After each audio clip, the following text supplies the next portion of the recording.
Hello friends, welcome to Abhipedia powered by Abhimanyu IAS.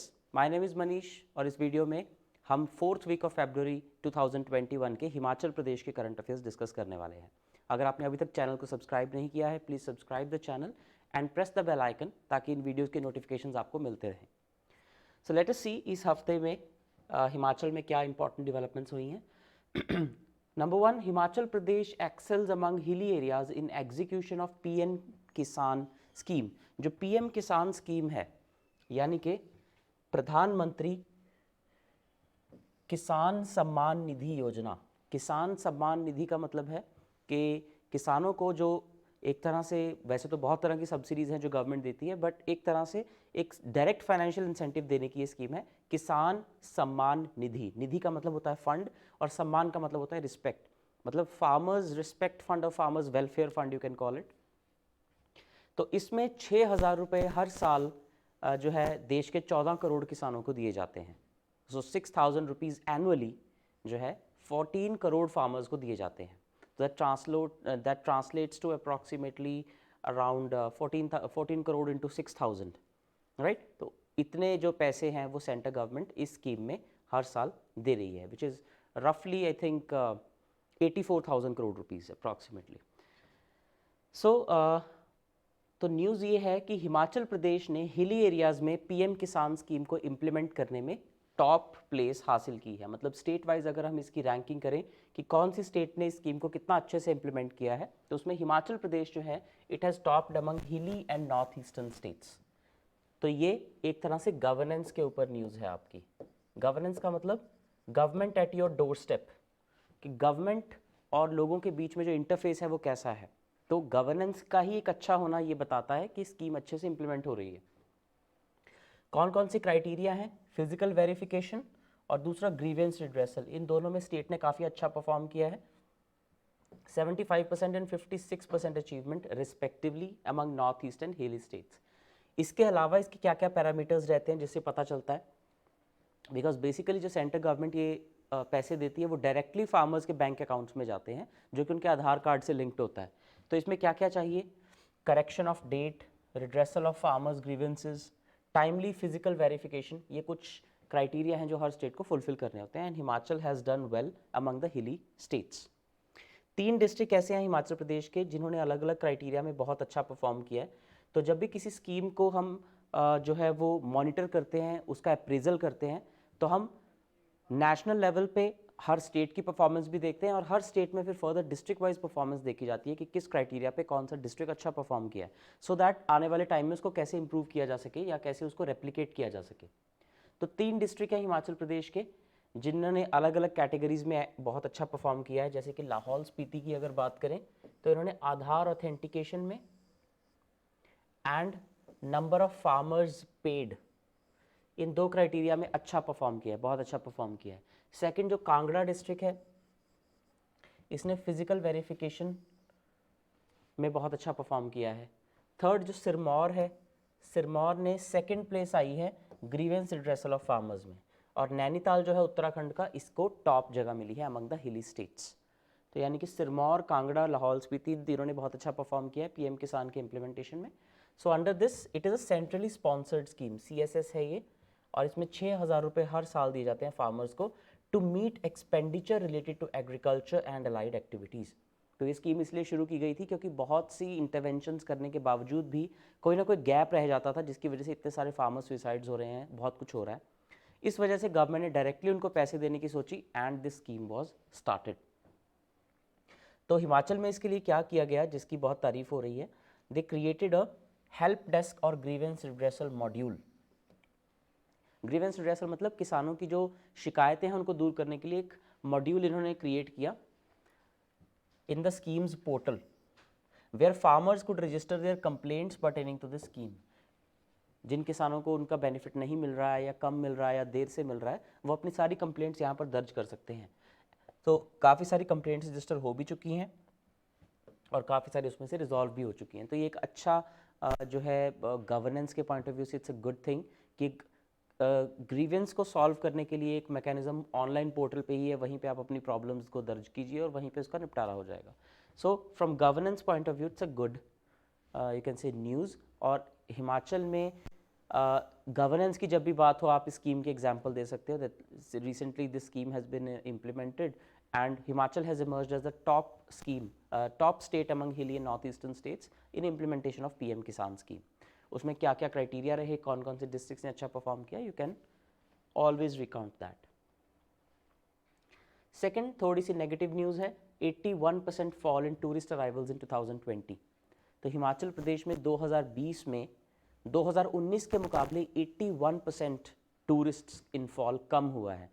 और ये इतना ज़्यादा मैटर इसलिए करता है क्योंकि हिमाचल की इकोनॉमी प्रीडोमिनेंटली टूरिज्म पे बेस्ड है, प्रीडोमिनेंटली।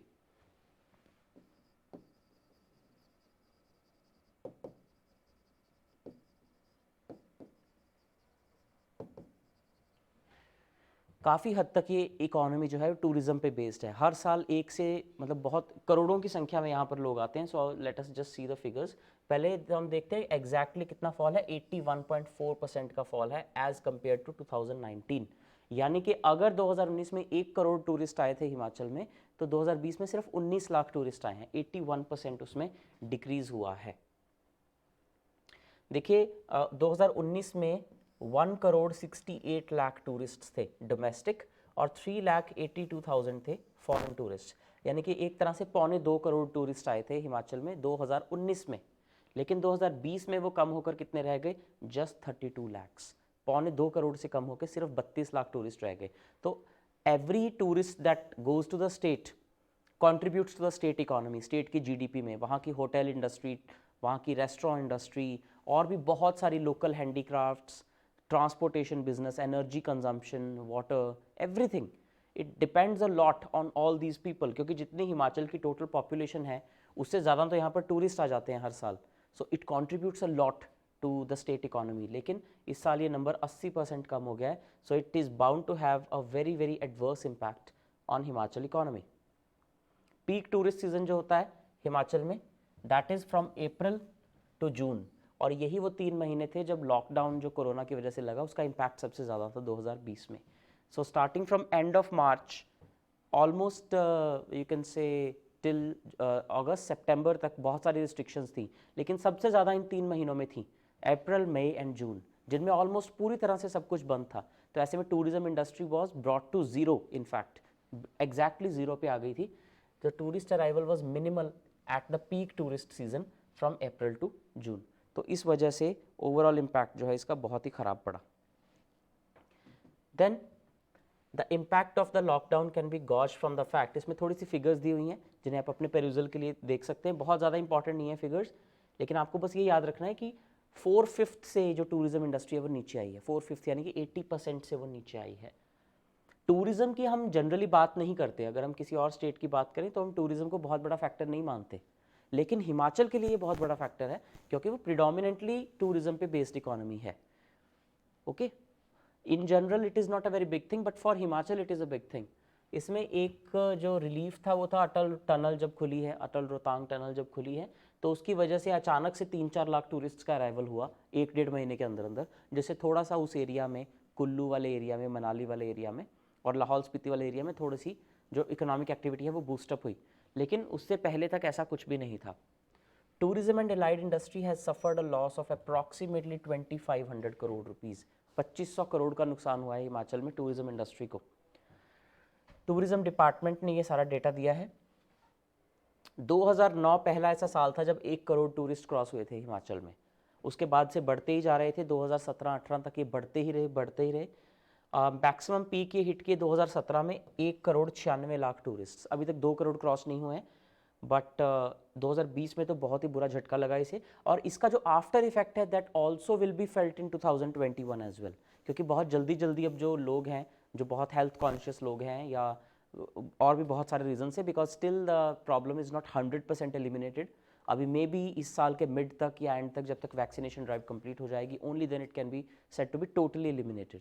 तब तक 2021 पे भी इसका जो एक हैंगओवर इफेक्ट होता है वो अभी भी देखने को मिलेगा। सो इवन दिस ईयर अगर वो 1 करोड़ क्रॉस कर जाता है टूरिस्ट जो अराइवल है हिमाचल में, तो it will be considered a very big thing. और पिछले साल वो 1.25 करोड़ था। सो ऑफ कोर्स 2 इयर्स जो है वो हिमाचल को इसका इम्पैक्ट देखने को मिलेगा। जो हरियाणा हिमाचल इकोनॉमी के पर्सपेक्टिव से ये बड़ा इंपॉर्टेंट हो जाता है। Next, Mandi to emerge as new paragliding destination. अब हिमाचल सरकार क्या कर रही है, हिमाचल सरकार अलग अलग डिस्ट्रिक्ट्स में अलग अलग फेस्टिवल्स को, अलग अलग एक्टिविटीज़ को प्रमोट करने की कोशिश कर रही है ताकि टूरिज्म को ज़्यादा बूस्टअप मिल सके। जैसे होटल इंडस्ट्री को थोड़े से इंसेंटिव्स दे दिए, देन जो 4 लेनिंग ऑफ हाईवेज है उसको थोड़ा सा जल्दी एक्सपेडाइट किया जा रहा है, इंफ्रास्ट्रक्चर क्रिएशन की जा रही है, कुछ नए टूरिस्ट डेस्टिनेशंस जैसे कि ये मंडी में पैराग्लाइडिंग के लिए बनाने की कोशिश हो रही है। So these things are being done ताकि टूरिज्म दोबारा से रिवाइव हो सके। तो जो कमर्शियल पैराग्लाइडिंग है इसके लिए टूरिज्म डिपार्टमेंट ने 2 स्पॉट्स को जो है वो सर्टिफाई कर दिया है कि यहाँ से अब वो हो सकेगी। One is Prashar and one is Spenidhar. इन 2 जगहों से अब पैराग्लाइडिंग जो है वो शुरू की जाने वाली है। और ये जो प्राशर एरिया है ये द्रांग असेंबली सेगमेंट में आता है और जो स्पेनीधार एरिया है ये सराज असेंबली सेगमेंट में आता है। दोनों ही जो है वो मंडी डिस्ट्रिक्ट में है। तो इन दोनों जगहों से अब पैराग्लाइडिंग शुरू की जाएगी।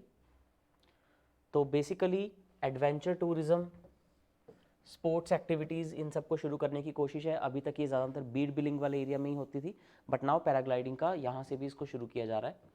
The tourism department has trained many youths, training करवाई गई है in paragliding in Mandi. Now they will stand to benefit from paragliding activities here. इससे क्या होगा, सेल्फ एम्प्लॉयमेंट जैसी चीज़ें आएंगी, बहुत सारे लोगों को उसका बेनिफिट मिलेगा। अगर नई जगह से पैराग्लाइडिंग होगी, thousands of tourist will come there, enthusiasts will come from around the world and self employment हो पाएगी यहाँ के बहुत सारे लोगों की, टूरिज्म इंडस्ट्री को बूस्टअप मिलेगा, जिससे कि ओवरऑल इकोनॉमी पे बहुत पॉजिटिव इम्पैक्ट पड़ेगा। तो हर बात घूम फिर के जो है वो इकोनॉमी पे आ जाती है, जो कि सही भी है।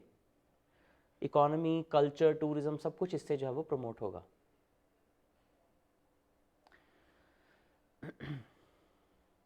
नेक्स्ट, एनवायरनमेंट एंड इकोलॉजी से Renuka wildlife sanctuary area to be denotified. Renuka wildlife sanctuary area to be denotified. तो ये जो रेणुका वाइल्ड लाइफ सेंचुरी है ये सिरमौर डिस्ट्रिक्ट में है और इसका कुछ एरिया अब डी नोटिफाई किया जाने वाला है। सो सिरमौर डिस्ट्रिक्ट में है ये और इसका 0.14 स्क्वायर किलोमीटर एरिया जो है बहुत ही छोटा सा एरिया है, लेकिन इसको डी नोटिफाई कर दिया जाएगा ताकि पिलग्रिम्स के लिए, जो तीर्थ यात्री वहाँ आते हैं, उनके लिए नई फैसिलिटीज़ क्रिएट की जा सकें। बिकॉज वाइल्ड लाइफ सेंचुरी वाले एरिया में कुछ भी कंस्ट्रक्ट करना अलाउड नहीं होता, तो उसमें से एक छोटा सा एरिया बाहर निकाल के उसको डी नोटिफाई कर दिया जाएगा ताकि वहाँ पर कुछ इंफ्रास्ट्रक्चर क्रिएट हो सके पिलग्रिम्स के लिए, क्योंकि वहाँ पर एक मंदिर भी है, रेणुका जी टेम्पल कॉम्प्लेक्स। तो उनके लिए कुछ फैसिलिटीज़ क्रिएट करने के लिए इस छोटे से एरिया को डी नोटिफाई किया गया है। 1964 में रेणुका वाइल्ड लाइफ सेंचुरी जो है वो एस्टैब्लिश की गई थी और इसका टोटल एरिया है 4 square kilometre, approximately 4 square kilometre. इसमें सिर्फ 0.14 स्क्वायर किलोमीटर एरिया लिया जा रहा है। यहाँ पर रेणुका जी लेक भी है और इसका सारा कैचमेंट एरिया भी इसका पार्ट है। Lakhs of devotees pay obeisance at the temples of goddess Renuka, temple of goddess Renuka and her son Parshuram.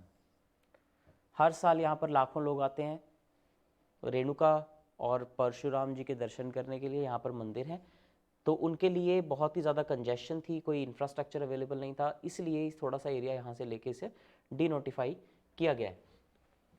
District administration यहाँ पर नीड बेस्ड अमेनिटीज़ क्रिएट करेगी, जैसे कि toilets, community hall, right, PWD ये सारा काम करेगी। एंड ये डिसीजन जो है डी नोटिफाई करने का, इसका मेन रैशनल इसलिए यही है, to rationalise the boundaries of the protected area network comprising wildlife sanctuaries. Protected area network में आपका सब कुछ आ जाएगा। Protected area network is a broad term that includes national parks, wildlife sanctuaries etcetera. ये सब कुछ जो भी है, बायोस्फीयर रिजर्व एटसेट्रा, ये सब कुछ प्रोटेक्टेड एरिया नेटवर्क है जो कि लीगली किसी ना किसी एक्ट के अंदर आता है और उसमें रिस्ट्रिक्शंस लगाई होती हैं कि यहाँ पर हर तरह की एक्टिविटी नहीं हो सकती। तो वाइल्ड लाइफ सेंचुरी में अगर आपको इंफ्रास्ट्रक्चर क्रिएट करना है तो उसे थोड़ा सा एरिया को पहले डी नोटिफाई करना पड़ेगा। That is what the government has done, ताकि पिलग्रिम्स को अच्छी फैसिलिटीज़ प्रोवाइड कराई जा सके। इसमें कोई भी विलेज नहीं आ रहा है इस एरिया में, only barren 50 hectares are being added. सिर्फ बैरन लैंड जो बिल्कुल ही, जहाँ पे कोई रह नहीं रहा है, जो ऑलमोस्ट बंजर इलाका है, उसी को ऐड किया जा रहा है। ऐसा नहीं है कि कोई बहुत ज़्यादा पेड़ कटेंगे यहाँ पे या कुछ ऐसा, बस the thing is that it is a part of wild life sanctuary, तो इसलिए उसको डीनोटिफाई करना फॉर्मली ज़रूरी है। Next, snow sculptures cultural items mark Kaza festival.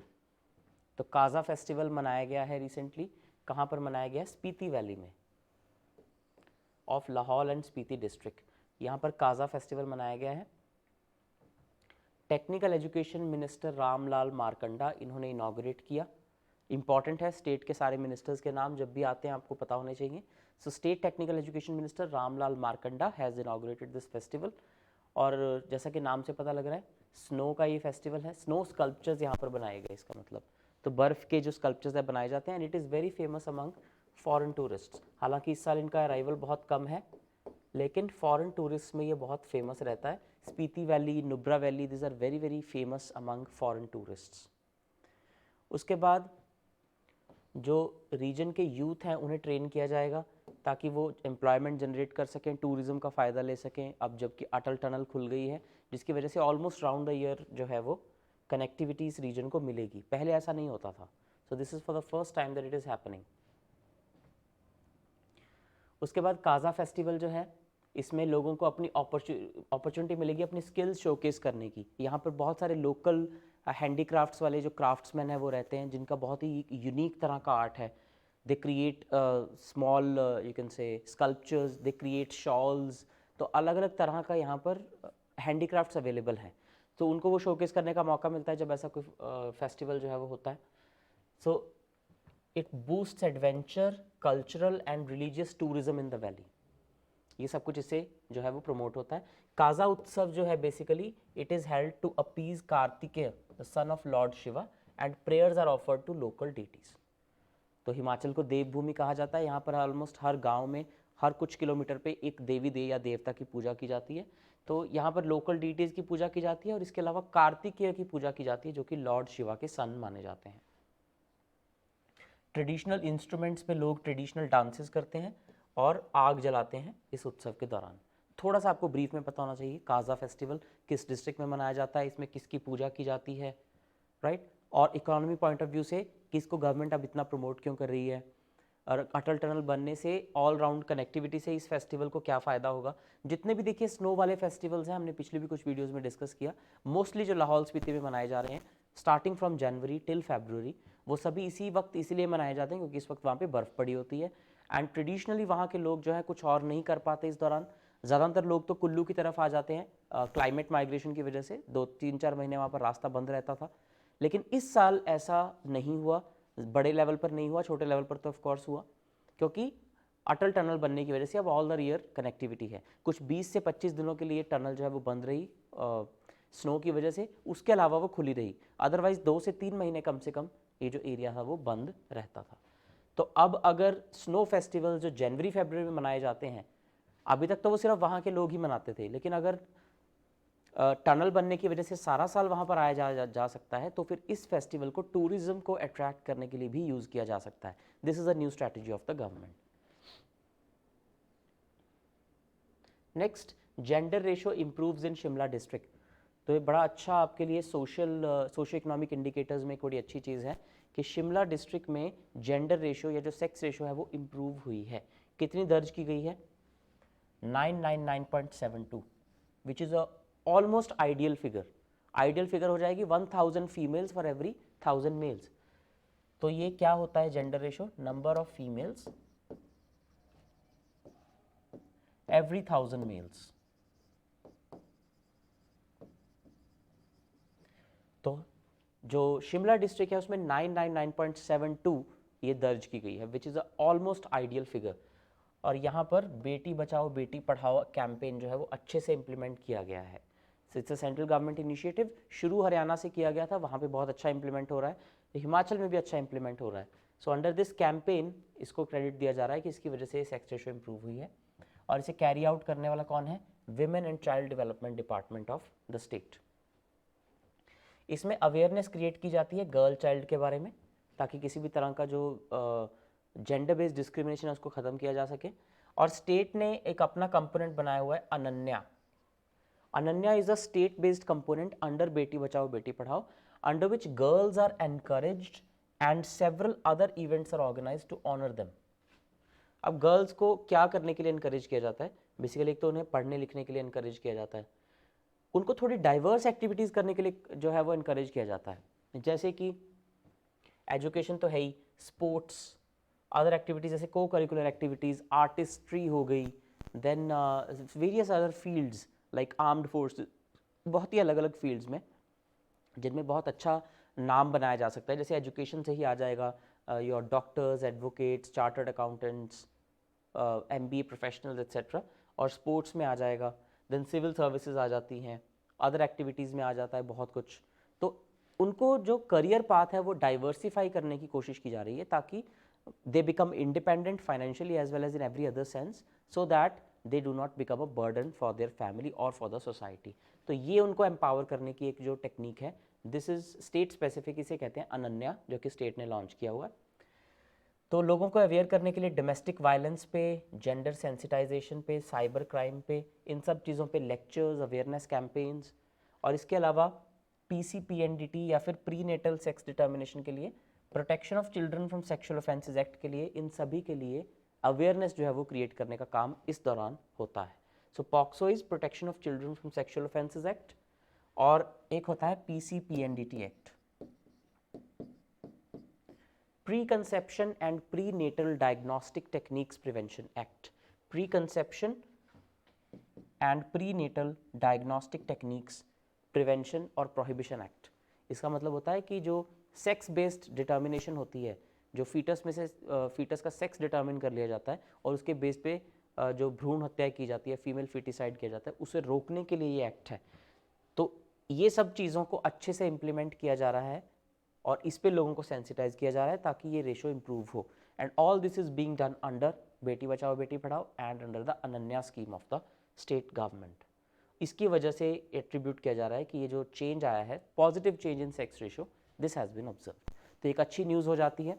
अगर आपको हिमाचल के किसी भी डिस्क्रिप्टिव टाइप आंसर में या कहीं भी आपको एक एग्जाम्पल देनी हो ऑफ अ सोशल चेंज और गवर्नमेंट इंड्यूस्ड सोशल चेंज, या जिसको आप रेप्लिकेट कर सकते हैं बाकी स्टेट में, तो you can take this example कि शिमला में इतने सारे इनिशिएटिव्स की वजह से this change has been observed where sex ratio has reached almost ideal standards at 999.72 females per 1000 males.